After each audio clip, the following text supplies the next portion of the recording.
Colours புது ஃபேஷனோட teacher சில்க்ஸ்ல இந்த பொங்கலை ஓஹோன்னு கொண்டாடுங்க. டீச்சர் சில்க்ஸ் ஸ்ரீநகர், வேளச்சேரி, கோபேட் மற்றும் திருவள்ளூர். ஆட்டுக்கறியை வெட்டி அடுத்தடுத்து அடுப்பு கூட்டி ஆண்டாக்களில் ஆவி பறக்க ஆட்டுக்கறியை கொதிக்க விட்டு காவல் தெய்வமான கரும்பாறை முத்தையாவின் மனதை ஆண்டுதோறும் குளிர்விப்பதே ஆண்கள்தான்.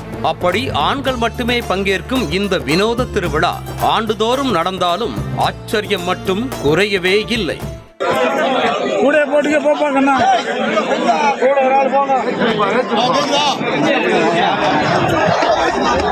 மதுரை மாவட்டம் திருமங்கலம் அருகே அனுப்பப்பட்டி கிராமத்தில் கரும்பாறை முத்தையா கோவில் உள்ளது.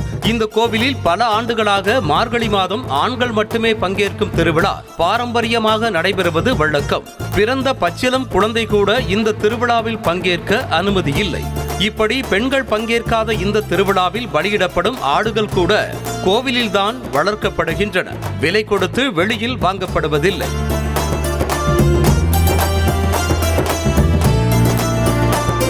கோவிலில் வளர்க்கப்படும் இந்த ஆடுகள் அருகே உள்ள விளைநிலங்களில் மேய்ந்தால் கரும்பாறை முத்தையாவே மேய்வதாகவும் அது வாழ்நாளில் நமக்கு கிடைக்கும் பெரும் பாக்கியம் என நினைக்கும் வயல் உரிமையாளர்கள் மனம் போல மேயட்டும் என ஆடுகளை விரட்டாமல் விட்டுவிடுவார்களாம்.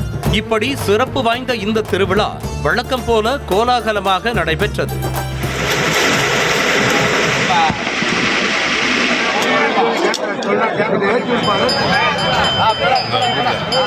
கடந்த ஆண்டு பக்தர்கள் நேர்த்திக் கடனாக செலுத்திய 101 கருப்பு ஆடுகளை கரும்பாறை முத்தையாவிற்கு பலியிட்டு சமைக்க ஆரம்பித்தனர். 100 மூட்டை அரிசியில் சோறு ஒருபுறம் தயாராக பலியிடப்பட்ட ஆட்டுக்கறியும் அண்டாவில் குழம்பாக ரெடியானது.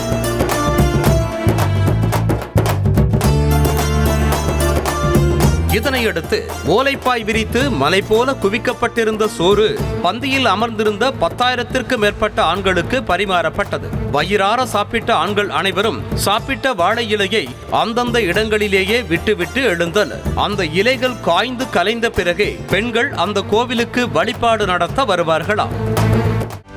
செய்திகளை உடனுக்குடனும் துல்லியமாகவும் தெரிந்து கொள்ள சப்ஸ்கிரைப் பண்ணுங்க.